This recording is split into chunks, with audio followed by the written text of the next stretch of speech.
I just asked for some water, and my daughter shouted, "We are not your servants," right in my face as I lay exhausted in the house I had paid for with my life, fresh from heart surgery. I, the father who had given everything for her happiness, felt a betrayal deeper than any pain. They thought they were unpunished and had power over me.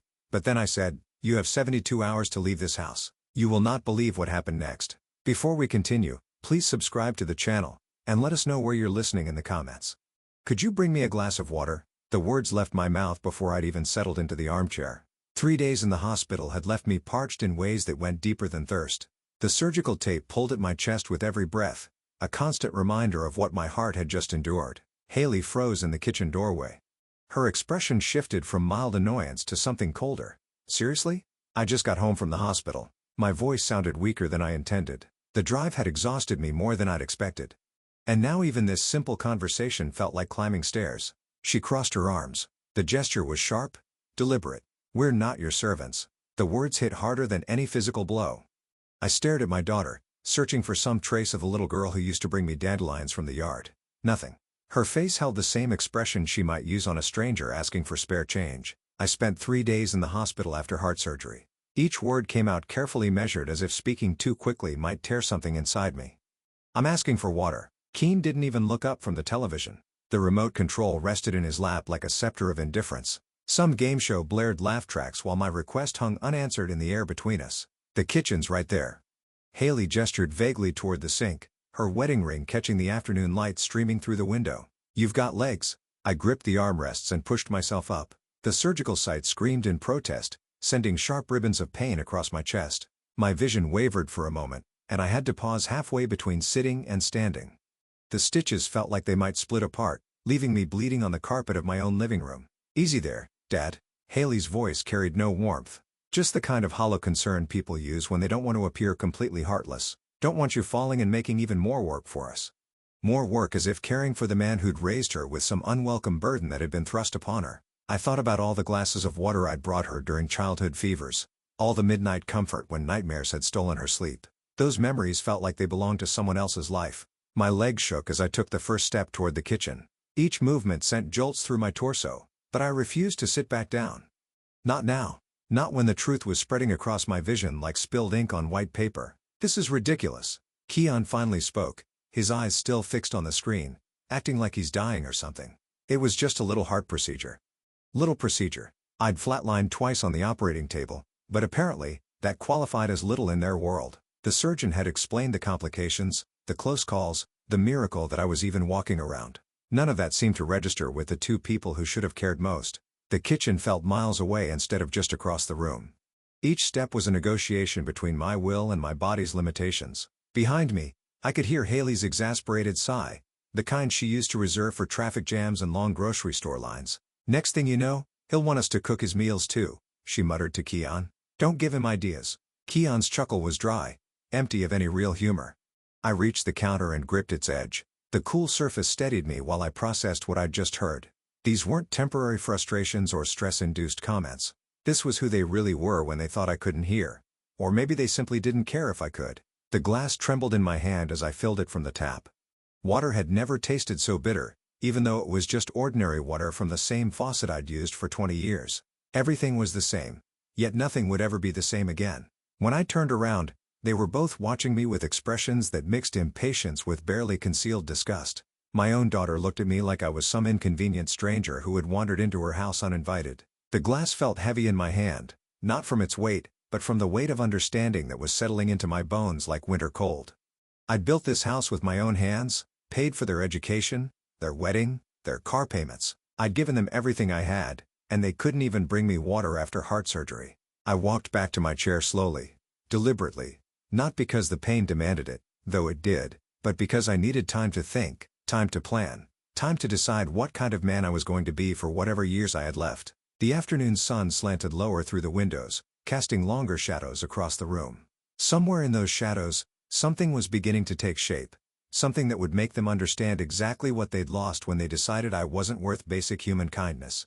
I settled back into my chair and took another sip of water. It still tasted bitter, but now there was something else mixed in, something that felt dangerously close to satisfaction. They had no idea what was coming. Walking to my bedroom felt like crossing a desert. Each step sent aftershocks through my chest, reminding me that my body was still healing even if my illusions had just shattered completely. The hallway stretched longer than usual. Family photos on the walls watching me with faces that suddenly seemed like strangers. I closed the door behind me and leaned against it for a moment. The bedroom had always been my sanctuary, the place where my late wife, Sarah, and I had shared our dreams and plans. Now it felt like a refuge for my own family. The bed welcomed me like an old friend as I carefully lowered myself onto the mattress. My surgical site protested with sharp reminders of recent trauma, but the emotional wounds cut deeper than any scalpel ever could. I stared at the ceiling, replaying those venomous words over and over. "We're not your servants." My own daughter had looked at me like I was some burden she had to endure. The same daughter whose college tuition I had paid without question, whose wedding had cost me nearly $20,000, whose car payments I had covered when Kyan lost his job last year. Memory has a way of flooding back when you need it most. 5 years ago after Sarah's funeral, I had sat in this very spot making one of the biggest decisions of my life. The insurance money had been substantial, enough to buy something smaller for myself and help my daughter start her married life properly. I remember driving to the real estate office, my hands shaking as I signed the deed transfer papers. The house, this house, had been my gift to Haley and Kyan. 3 bedrooms, 2 bathrooms, a finished basement, and a yard where I had imagined future grandchildren playing. "Dad, this is too much," Haley had whispered that day, tears streaming down her face. "We can't accept this." But I had insisted. "Family takes care of family," I told her. "Your mother would have wanted you to have security." Kyan had shaken my hand with what seemed like genuine gratitude, promising that I would always have a place here, that they would take care of me when I got older. Those promises felt like smoke now, dissipating in the harsh light of reality. The afternoon sun slanted through the curtains, casting familiar shadows across furniture I had bought decades ago. Everything in this room belonged to me once. Now it was all legally theirs, and they treated me like an unwelcome guest in what used to be my own home. I thought about the other gifts, the countless times I had opened my wallet without hesitation. When Kyan's business venture failed and they needed $5,000 to avoid bankruptcy, when Haley wanted to redecorate the kitchen and the estimate came to $8,000, when their car broke down and they needed something reliable right away. Every time, I had said yes. Every time, they had been grateful and loving. But somewhere along the way, gratitude had transformed into expectation, and expectation had hardened into entitlement. My chest tightened. Though whether from the surgical side or from the weight of understanding, I couldn't tell. The pattern was so clear now that I wondered how I had missed it for so long. They had stopped seeing me as a person who chose to be generous and started seeing me as an obligation-free source of money and support. The business cards in my wallet felt heavy with possibility. Michael O'Connor, attorney at law.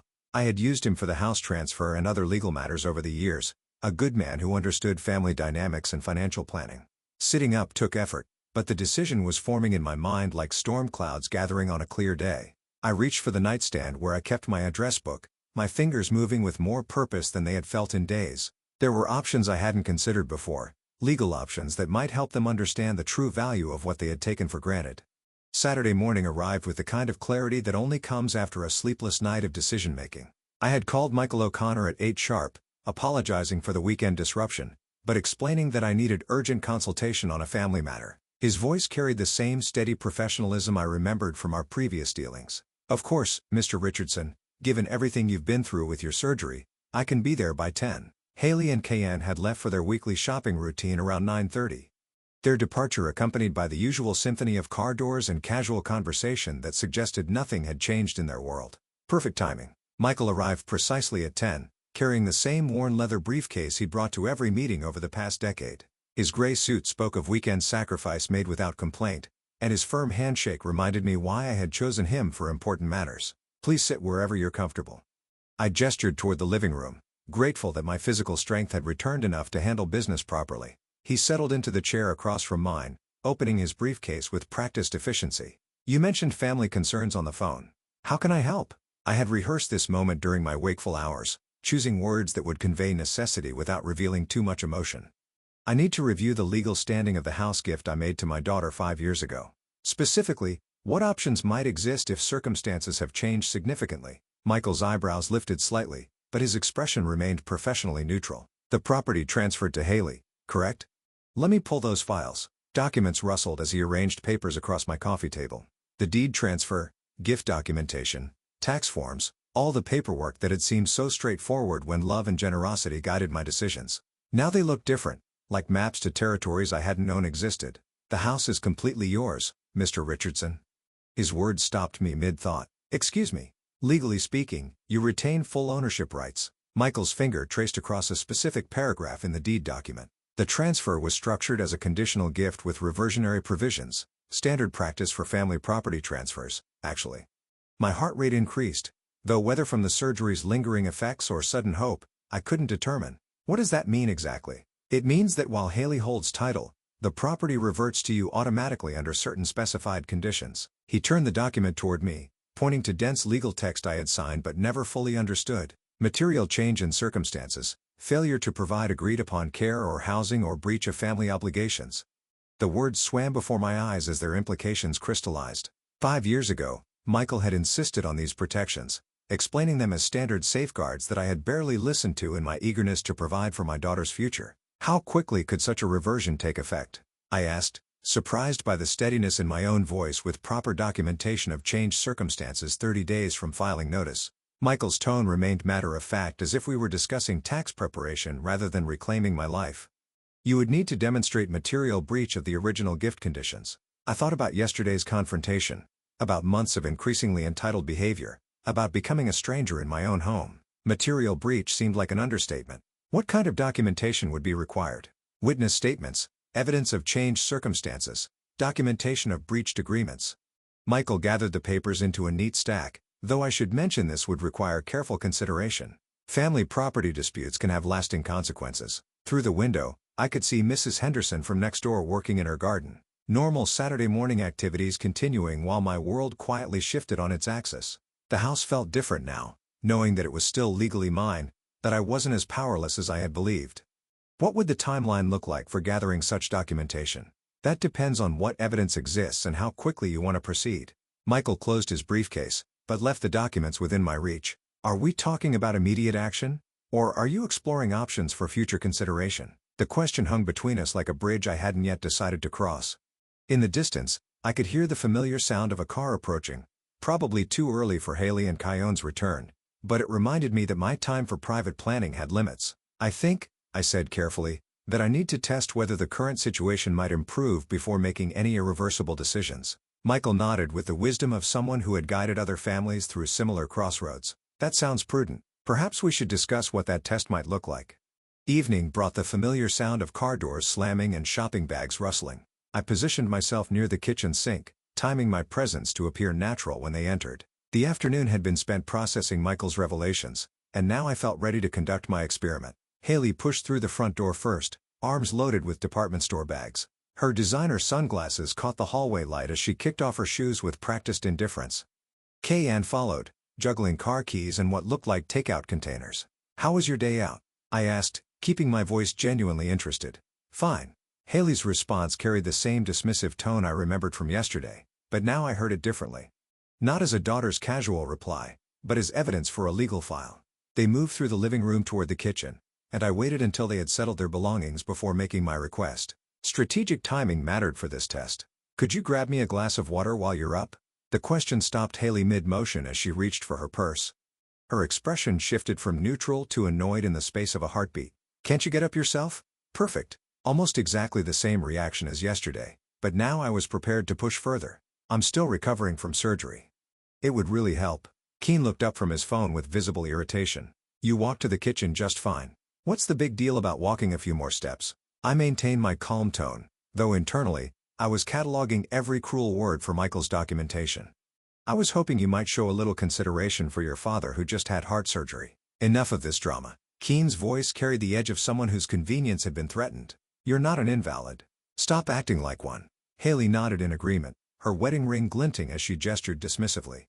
"Seriously, Dad, you can't expect us to wait on you hand and foot just because you had a medical procedure?" Medical procedure, as if my heart stopping twice on the operating table, was comparable to getting a tooth cleaned. I stood slowly, making sure they could see the effort it took, the way my hand pressed against my chest where the surgical site still ached. "I see." My voice remained steady, though something cold had settled in my stomach. "So asking for help from my family is unreasonable. When you can help yourself?" "Yes." Haley's words came out sharp and final. "We're not your personal servants." There it was again. That phrase that had shattered my illusions yesterday, now served as confirmation of what I already knew. They hadn't changed. If anything, they seemed more comfortable with their cruelty, as if yesterday's confrontation had given them permission to stop pretending. I walked to the sink and filled my glass, each step deliberate and measured. Behind me, I could hear them resuming their normal evening routine. Haley sorting through shopping bags, Keon settling into his favorite chair with the television remote. The water tasted exactly like it had yesterday. But this time I wasn't drinking it with the bitter taste of broken expectations. This time, I was drinking it with the satisfaction of a man who had just gathered the evidence he needed. "Did you find everything you needed while you were out?" I asked, returning to where they sat. "Most of it." Haley didn't look up from examining her purchases, though I'll probably need to go back next weekend for that lamp I wanted for the bedroom. Our bedroom. The bedroom in the house that legally belonged to me, where she was planning purchases with money that would better serve someone who actually deserved this place. Every casual assumption of ownership, every dismissive comment, every moment of callous indifference was building a case that Michael could use. I nodded thoughtfully. "That sounds like a good plan." Keene glanced at me with suspicion, as if my reasonable response was somehow concerning. "You feeling all right? You seem different today." Different? If only he knew how different things were about to become. But that conversation would wait for another day when I had all my pieces in position and 30 days' notice had been properly filed. "Just thinking about family," I said truthfully, "about what really matters." They returned to their evening activities, apparently satisfied that I had accepted my place in their hierarchy. The television flickered with some reality show where people competed for money they hadn't earned, which seemed remarkably appropriate. I finished my water and set the glass down carefully. Tomorrow, I would call Michael again. 20 minutes later, I stood in the living room doorway and made my decision. "I need you both to leave my house." The silence that followed felt like the moment before lightning strikes. Haley's magazine slipped from her hands, landing on the coffee table with a soft thud. Keon's thumb froze over his phone screen, his expression shifting from casual indifference to sharp attention. "What did you just say?" Haley's voice carried a dangerous edge I'd never heard before. "This is my house. I want you to pack your things and find somewhere else to live." Each word came out steady and clear, backed by Michael's morning revelation about my legal rights. Keon stood up slowly, his full height adding weight to his presence. "You're kidding, right? This is our home." "No," I replied calmly. "This is my home. I gave it to you as a gift, but that gift came with conditions. You've broken those conditions." Haley jumped to her feet, her face flushed with anger and something that looked remarkably like panic. "You can't just kick us out. We live here. We have rights." "Actually, you don't." The confidence in my voice surprised even me. "I spoke with my lawyer this morning. The deed transfer included reversionary clauses. When you fail to provide the care and respect that were part of our original agreement, ownership reverts back to me." The color drained from Haley's face as the implications hit her. "No more free housing, no more financial safety net, no more taking everything for granted while treating me like an unwelcome burden." "You're bluffing." Keene moved closer, his posture shifting into something more threatening. "You're just mad about yesterday trying to scare us. I'm completely serious. You have 30 days to find alternative arrangements." Keon's laugh held no humor whatsoever. 30 days? Where exactly do you think we're supposed to go? Do you have any idea how much rent costs these days? That's not my concern anymore. I remained standing, though the surgical site in my chest had begun to ache from the tension. "You made it clear yesterday and again today that caring for your recovering father is too much trouble, so I'm removing that burden from your lives." Haley stepped between us, her voice rising with desperation. "Dad, please. We can work this out. Maybe we were having a bad day, but we can change." "It's too late for that conversation. You're not going anywhere." Keon's shout echoed off the living room walls as he moved to block the doorway. "This is ridiculous. You can't just come in here making threats and demands like you own the place." "I do own the place." The statement hung in the air like a challenge none of us could take back. I watched as shock transformed into something much more dangerous in both their faces. This wasn't going according to any plan they had imagined. Haley grabbed my arm, her fingers digging in harder than necessary. "You need to sit down and think about this rationally. You're not thinking clearly since your surgery." "My thinking is perfectly clear." I tried to step around her, but Keon moved to block my path again. "Where do you think you're going?" His voice carried the unmistakable threat of physical confrontation. "To my bedroom to call my lawyer." "No, you're not." Keene reached into my pocket and pulled out my cell phone before I could react. "You're gonna sit down, and we're gonna talk about this like adults."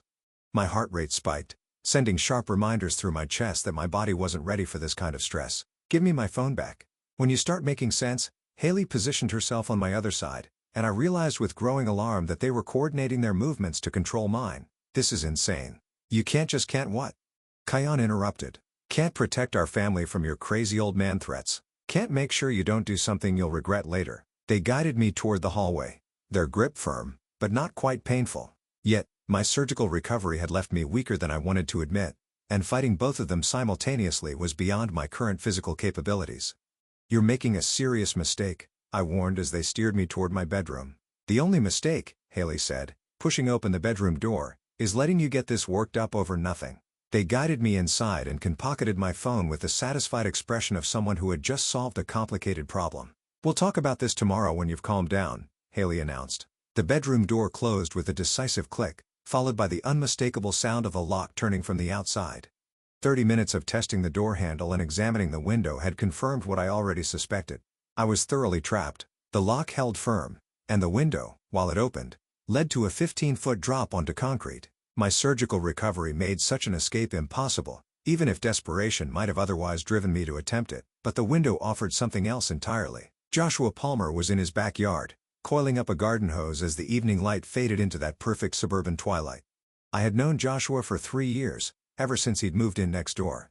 A decent man who kept his property neat, and always waved when we encountered each other at the mailbox. Pushing the window open wider, I positioned myself where he could see me. "Joshua, help me." His head snapped up immediately, searching for the source of the voice.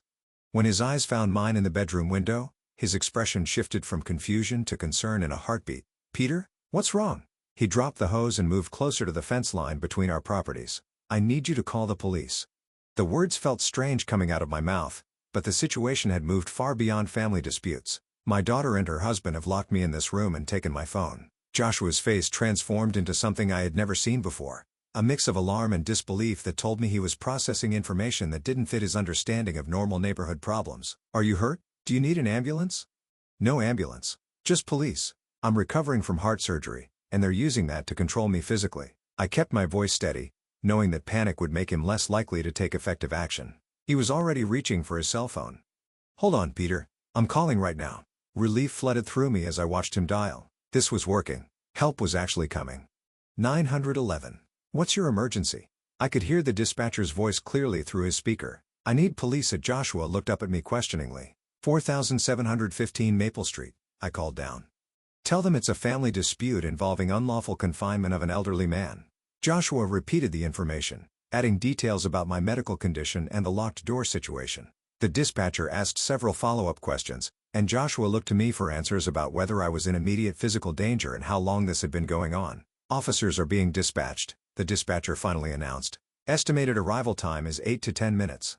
Joshua ended the call and looked back up at my window. "They're coming, Peter. Do you want me to stay out here until they arrive?" "Yes, please. And, Joshua, thank you. I know this is unusual. Don't worry about it." His voice carried the steadiness of someone who had made his decision and would see it through. "Is there anything else I should tell the officers when they get here?" Through the bedroom door, I could hear muffled voices from the living room. Haley and Kayan were talking, though I couldn't make out specific words. They seemed calm, probably discussing their next move or simply waiting for me to come to my senses, as they had put it. "Tell them this involves a property dispute," I said carefully. "My daughter and her husband are trying to prevent me from exercising my legal rights as the homeowner." Joshua nodded, absorbing this information with the seriousness it deserved. "Got it. Property dispute, unlawful confinement, elderly man with recent heart surgery." The sound of a car engine rumbled in the distance, though it was too early to be the police response. Still, my heart rate increased with anticipation. This nightmare was about to shift in my favor. "They should be here soon," Joshua called up reassuringly. From the living room came the sound of footsteps, and what might have been Haley's voice saying something about checking on me. The timing was about to become very interesting. I positioned myself near the door to listen while keeping sight of Joshua through the window. The next few minutes would determine whether my family's attempt to control me through physical intimidation would succeed or backfire spectacularly. "I can see a police car turning onto Maple," Joshua announced. Footsteps rushed down the hallway toward my door. The lock clicked open and Haley appeared with a concerned expression that would have won her an Academy Award. "Dad, are you feeling all right? You seem agitated." Her voice carried the perfect blend of worry and confusion, as if she had found me in some kind of medical distress rather than locked behind a door she had secured herself. "The police are here," I said, stepping past her into the hallway. "Police? Why would police be here?" Keon emerged from the living room, his face a masterpiece of bewildered concern.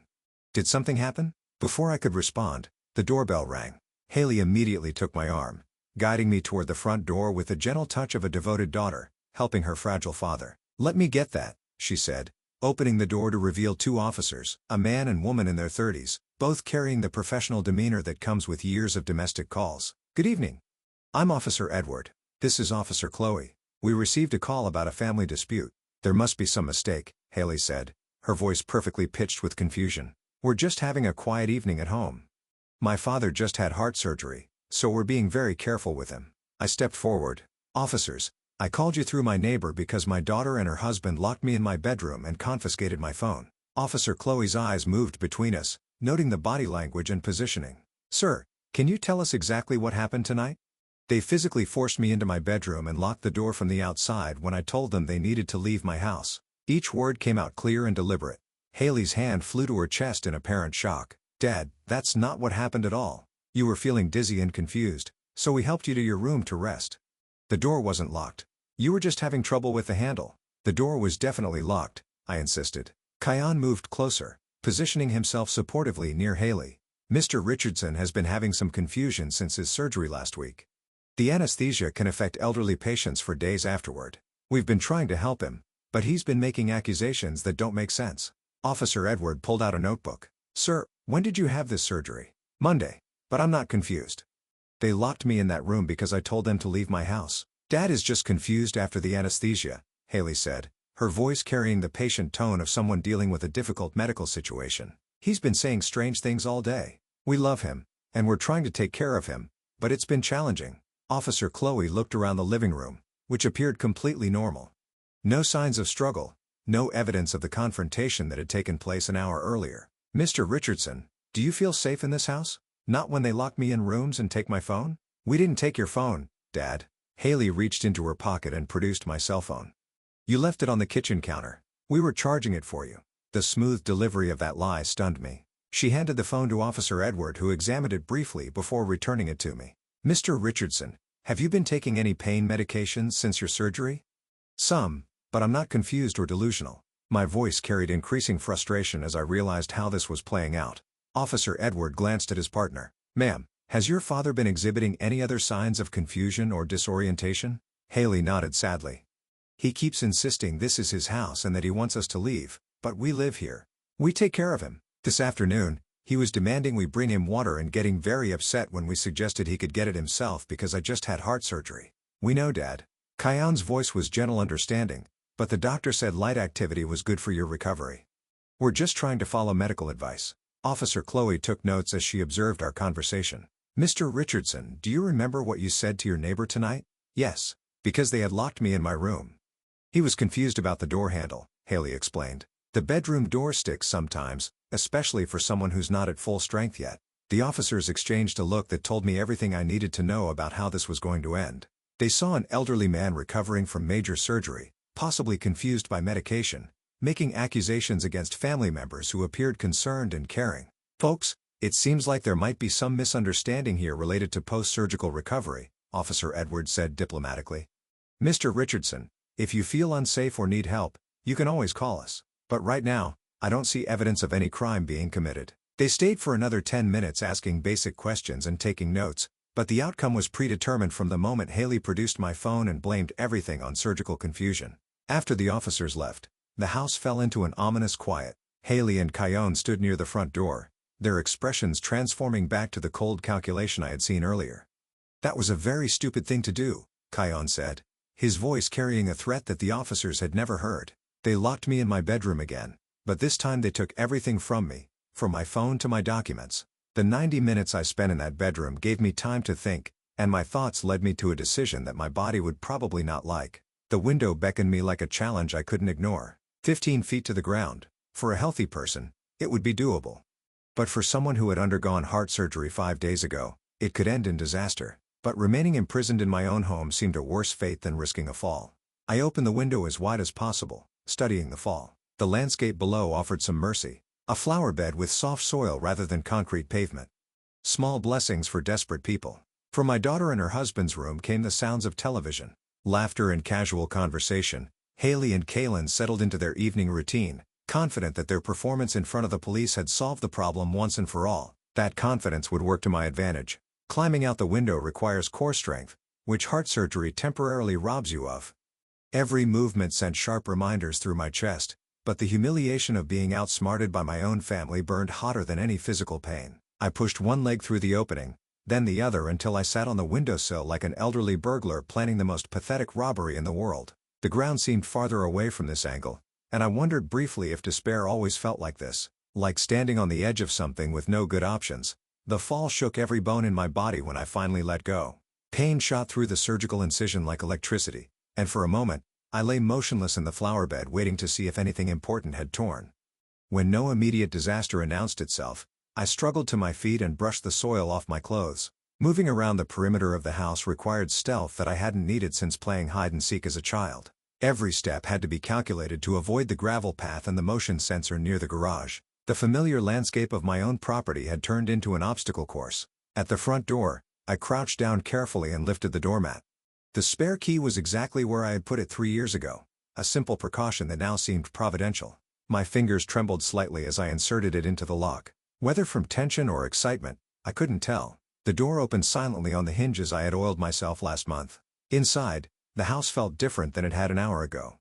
No longer a prison, but not quite a home either. Something in between, a battlefield where the first skirmish had gone badly, but the war was far from over. Voices drifted from the living room, relaxed and casual. They were discussing plans for the weekend, ordinary household conversations between people who believed they had successfully neutralized the threat.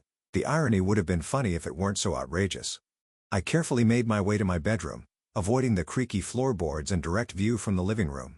My goal was not confrontation, not yet. First, I needed access to my documents, my lawyer's contact information, and the legal weapons Michael had confirmed I had. The hallway stretched out before me like a path to reclaiming everything they were trying to take away. Each step brought me closer to the documents that would prove I was neither confused nor powerless, just temporarily outmaneuvered.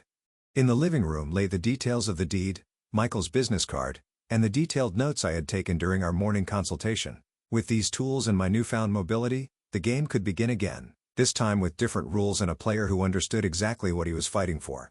They were about to find out how wrong they were. After gathering everything I needed, I returned to my bedroom. The next morning, climbing out the window as before, I headed to Michael's office, which that morning seemed like a sanctuary, polished wood and legal reference books embodying order in a world that had temporarily lost its balance. He agreed to meet me at 8, sacrificing his day off for a situation he clearly recognized as urgent. "Mr. Richardson, you look like you haven't slept much." He poured coffee from a thermos he had brought from home. "Tell me what's happened since yesterday." I explained the evening's events, the confrontation, the confinement, the police call that backfired spectacularly. Michael listened without interruption, occasionally making notes on a legal pad. "So they physically locked you in your own bedroom and convinced responding officers that you were confused due to surgery." His tone carried professional outrage that felt enormously validating. "Exactly. They're skilled manipulators, and they use my medical condition against me." Michael leaned back in his chair, fingers steepled in the classic lawyer-thinking pose. "This changes everything. What we discussed yesterday as a possibility has now become a necessity." He pulled out the folder from our previous meeting, spreading documents across his desk like a general planning a campaign. "The gift deed revocation we discussed, we're no longer talking about exploring options. We're talking about immediate action. How quickly can we proceed? Given the circumstances you've described, quite quickly." Michael reached for a thick legal reference book. "Washington state law is clear about gift revocation in cases of ingratitude. When recipients treat the donor with hostility, cruelty, or fail to fulfill implied conditions of care, the gift can be legally revoked." The words fell on my ears like music. After 24 hours of feeling powerless, I was remembering what it felt like to have options. What exactly would the process involve? Michael opened his laptop and began typing. "First, we prepare a formal notice of gift revocation. This document outlines the legal grounds, their hostile treatment, failure to provide reasonable care during your recovery, and the changed circumstances that justify reclaiming the property. And then we serve them with the notice. They have 30 days to vacate the premises." His fingers continued moving across the keyboard as he pulled up legal templates and precedent cases. "If they refuse, we can pursue immediate legal action for unlawful possession." The efficiency of legal machinery felt intoxicating after the chaos of family manipulation. Here were rules, procedures, deadlines, things that couldn't be argued away with crocodile tears and claims of post-surgical confusion. What if they contest it? They can try, but the burden of proof shifts to them to demonstrate that their treatment of you was reasonable and that they fulfilled the implicit conditions of the gift. Michael's smile carried the confidence of someone who had seen this type of case before. Given what you've described and particularly the incident with the police, I doubt they'll want this matter examined in detail by a court. Michael spent the next hour drafting documents, explaining each section as he worked. The formal legal language felt like armor, protection against the emotional manipulation that had nearly cost me everything. The notice of gift revocation will be ready for service tomorrow morning, he announced, printing multiple copies on official letterhead. I recommend having it served by a professional process server rather than attempting to deliver it yourself. And if they try to claim I'm mentally incompetent, that's actually working in our favor now. Michael gathered the documents into a neat stack. Their claim to the police that you were confused due to surgery could be seen as elder abuse, using your medical condition to dismiss legitimate concerns about your property rights. The irony was perfect. Their manipulation strategy had created evidence of the very behavior that justified gift revocation. How long before this is final? Assuming they don't contest, and I suspect they won't once they understand the legal reality, you could have full possession back within 60 days. Michael sealed the documents in an official envelope. However, the psychological impact will be immediate. They'll realize that their control over this situation was always an illusion. Standing to leave, I felt something I hadn't experienced since Friday afternoon. Genuine optimism. The law was on my side. I had professional representation, and my family was about to learn that treating your elderly father like an inconvenience carries consequences. Michael, I can't thank you enough for meeting me today. Mr. Richardson, what happened to you this weekend was unconscionable. I'm glad we can correct it. He handed me the envelope containing copies of the legal documents. I'll call you tomorrow once the process server has been scheduled. Walking toward the office door, I realized that everything had changed. I was no longer a confused old man making baseless accusations. I was a property owner exercising his legal rights with professional representation and due process of law. The drive home would give me time to plan exactly how I wanted to handle the next phase of this situation. Monday morning brought clarity and official documents printed on Michael O'Connor's letterhead. I stood in the living room holding papers that would change everything, waiting for the perfect moment to reclaim what had always been mine. Haley was in the kitchen making coffee, moving with the casual confidence of someone who believed she owned the house around her. Kayan sat at the dining table scrolling through his phone, probably planning his day without any awareness that his world was about to collapse. Haley, Kayan, I need you both in here. My voice carried an authority they hadn't heard before. Not the confused pleading tone of a sick old man asking for water, but the firm command of someone holding all the cards. They exchanged glances as they moved into the living room. Haley's expression showed mild annoyance, as if I were interrupting something important rather than about to deliver the most significant news of their adult lives. I held up the documents, making sure they could see the official letterhead and formal legal formatting. These are eviction notices. You have 72 hours to remove yourselves and all your belongings from my property. The silence that followed was profound. Haley's coffee mug stopped halfway to her lips, suspended in disbelief. Keon's phone screen went dark as his grip loosened. What are you talking about? Haley's voice carried the first hint of uncertainty I had heard from her since Friday. I'm talking about the legal reality you chose to ignore. I unfolded the first document and began reading. Notice of gift revocation. Pursuant to Washington state property law, the undersigned property owner hereby revokes the gift deed executed in favor of Haley Richardson on the grounds of material ingratitude and breach of implied conditions. Kayan stood up abruptly. You can't be serious. This house is ours. We live here. You lived here at my discretion, which you forfeited when you decided to treat me like an unwelcome stranger in my own home. I continued reading from the legal document. Specific grounds include hostile treatment of the grantor, failure to provide reasonable care during medical recovery, and deliberate confinement against the grantor's will. Haley set down her coffee with shaking hands. Dad, this is crazy. You can't just kick us out. We have nowhere to go. That's not my concern anymore. The words felt liberating. You had the opportunity to treat your recovering father with basic human decency. Instead, you chose cruelty and manipulation. But the police said you were confused. Kayan's voice rose with desperation. You were having post-surgical problems. The police said what you convinced them to say. My lawyer was very interested in that detail when I explained how you used my medical condition to dismiss my legitimate concerns about property rights. Reading the legal consequences aloud gave each word extra weight. Failure to vacate within 72 hours will result in formal eviction proceedings and potential charges of unlawful possession. Haley sank into the chair, her face pale. You actually went to a lawyer? I went to my lawyer, the same one who handled the original gift deed 5 years ago. He was fascinated to learn how you've been treating the grantor of your free housing. Dad, please. Haley's voice cracked with the first genuine emotion I had heard from her since this began. We can work this out. We can change. I know we've been difficult, but we can fix this. 72 hours. I folded the documents back into their official envelope. Starting now.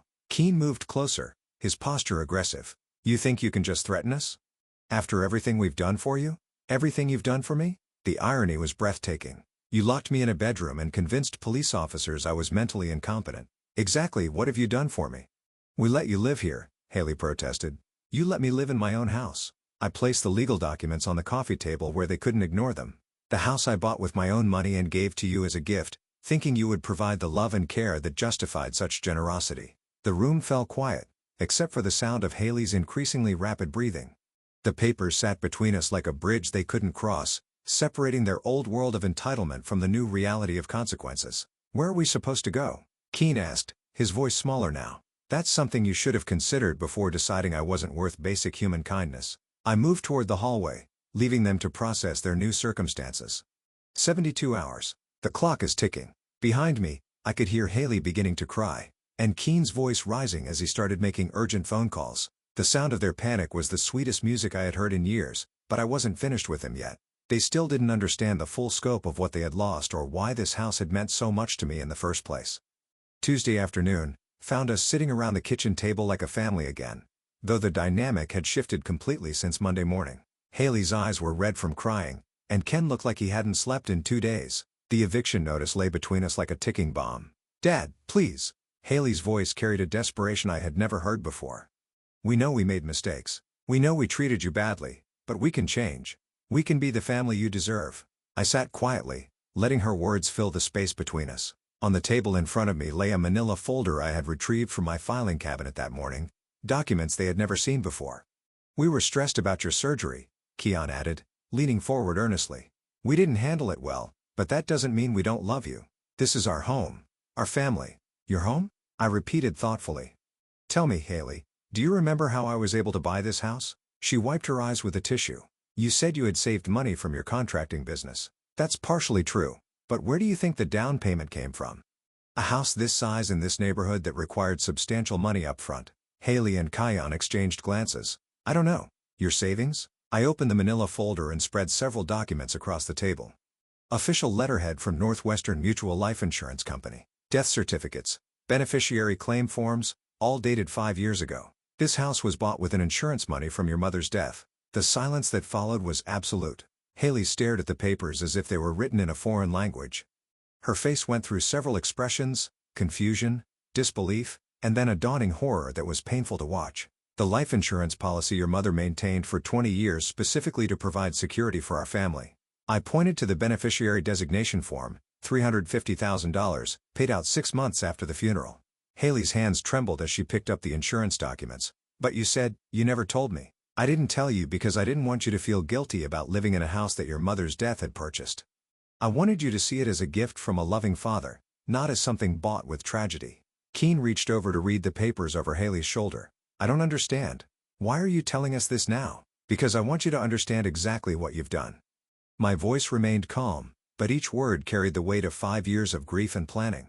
This house where you locked me in a bedroom, where you told the police I was mentally incompetent, where you refused to bring me a glass of water after heart surgery, was purchased with money from your mother's life insurance policy.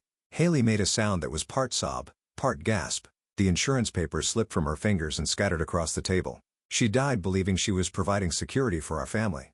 She talked about it during her final weeks, how the insurance money would make sure we always had a safe place to live, that we would take care of each other. I gathered the documents back into a neat pile. She made me promise to use that money to keep our family together.